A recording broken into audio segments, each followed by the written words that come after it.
I see my question din kay Mr. Mark Magadia of Maganda Ba. For the whole cast, how would you describe the atmosphere on set while filming such an intense project? Did you encounter something strange in the neighborhood? Who are you gonna call? Ghostbusters? Did you encounter something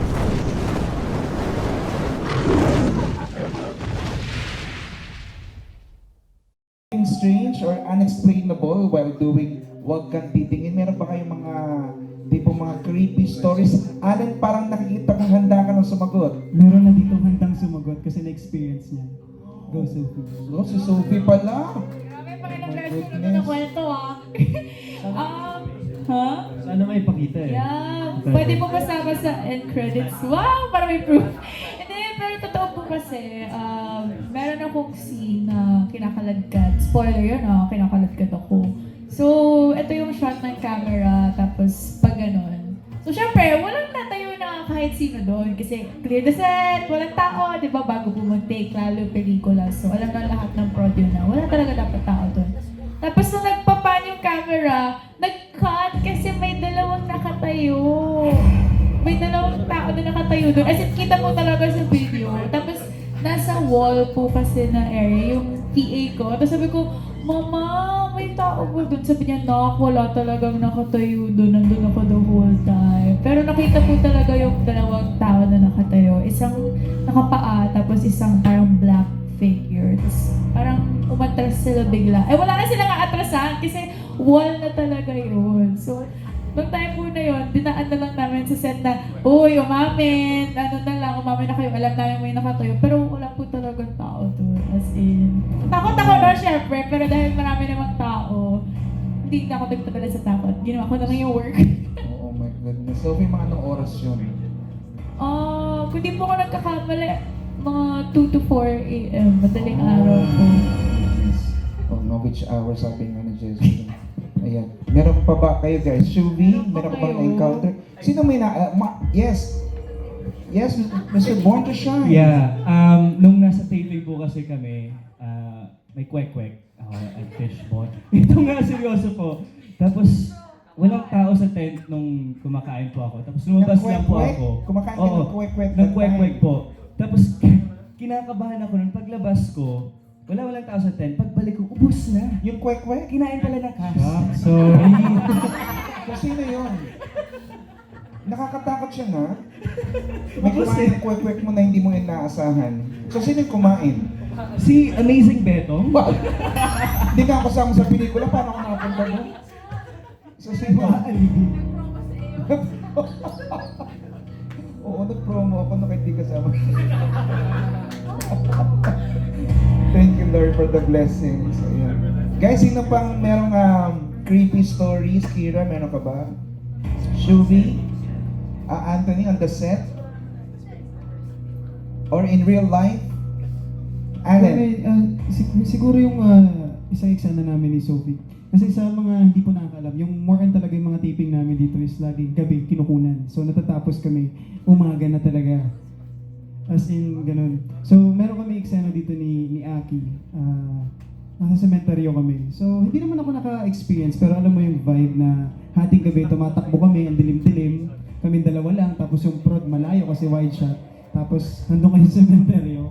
Eh ako pa naman, sa amin dalawa ko yung mas matatakotin talaga. So, ayun lang, share ko lang. Oh my God. Guys, Charlie, ikaw meron ba? Josh, Seth, Marco, meron ka ba? Well, siguro yung atmosphere, gaya ng question kanina, the atmosphere about the set, the overall atmosphere about the set. Sobrang fun lang talaga mag-taping kasi I'm with them and talagang kahit na very intense yung mga eksena na kinukuhanan namin, nagagawa pa rin namin maging masaya. And that's what I love about the cast. So, Yung mga free Which is- time, no? Which is Naglalaro very na. important kasi nga sobrang nakakatakot na nga yung movie kung mabigat pa. yeah, and kapag ka dumating na yung kailangan naming mag-lock in, syempre kanya-kanya na kaming actors queue, so kanya-kanya na kaming mundo. So, kapag ka may time lang to rest, talagang sinispend namin yun with each other. Guys, ito follow-up question. Sino daw sa cast, if ever na merong magpakita o kaya na nakita ni Sophie, sino sa tingin niyo ang pinaka matatakutin?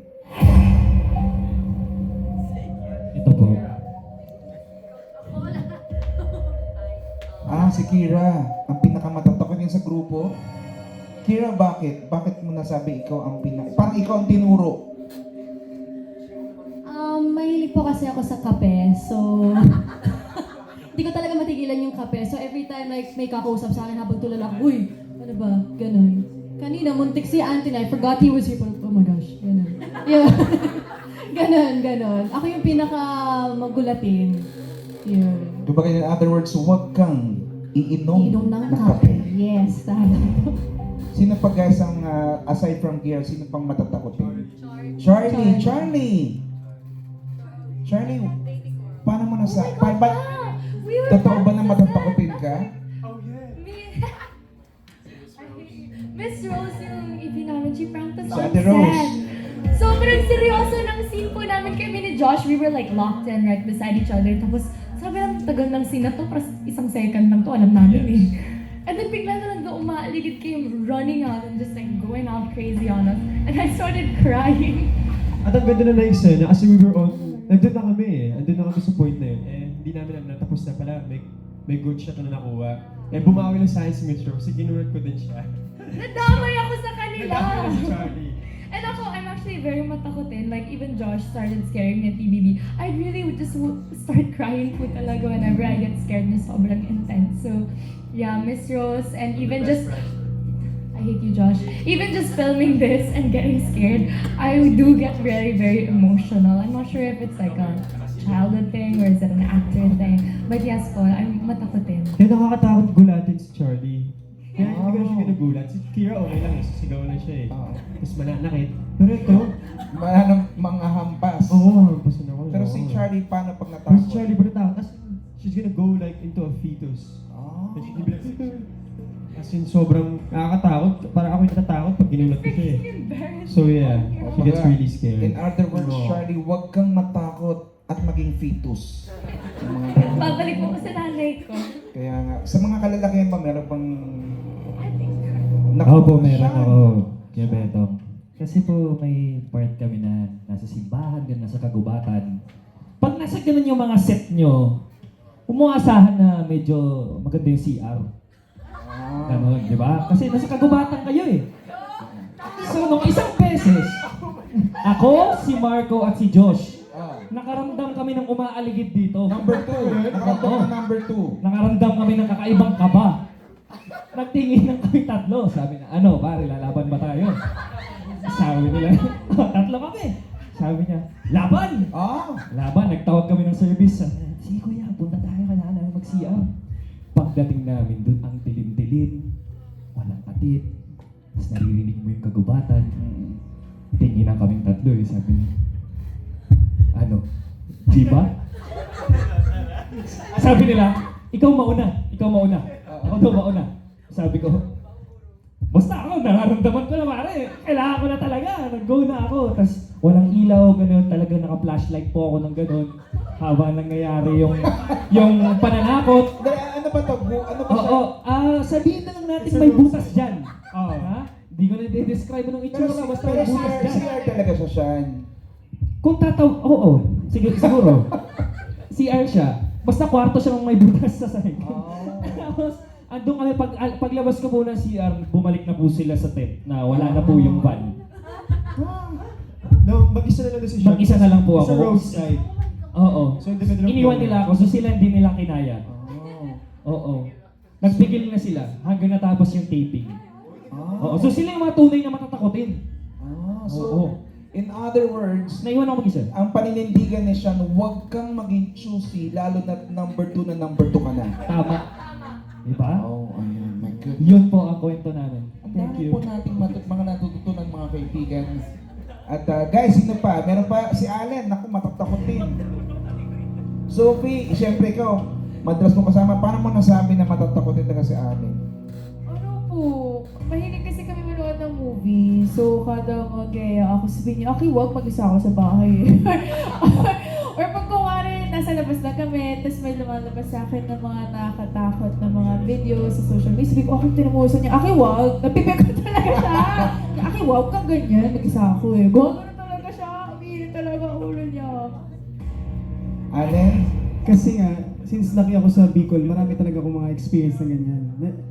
And ano man sabihin, naniniwala din ako sa mga aswang, sa mga multo. Kasi pag nakapunta kayo sa amin sa Bicol talaga, medyo liblib yung lugar namin. And ayun nga, katulad ng kwento ko, na-experience ko yan. Kaya ayoko nakakanood ng mga horror kasi pag natutulog ako, pumapasok sa utak ko. So, Kapag dala-dala mo siya. nadadala ko siya, na-imagine ko siya. Kaya pag may napanood ako na clip, matik pag matutulog ako, nakabukas yung ilaw niya. So in other words, huwag kang matutulog nang hindi bukas ang ilaw. At huwag kang manonood. Sophie, huwag kang manonood ng mga nakakatakot na mga eksena, Sophie, kung nandyan si Allen. Ano po? Sorry. Kumbaga, huwag kang manonood ng mga nakakatakot na mga clips or something pag nandyan si Allen. Kasi mapipikon talaga siya. Mga kaibigan, Ikaw talaga. mga kaibigan, dyan po nagtatapos ang mind-boggling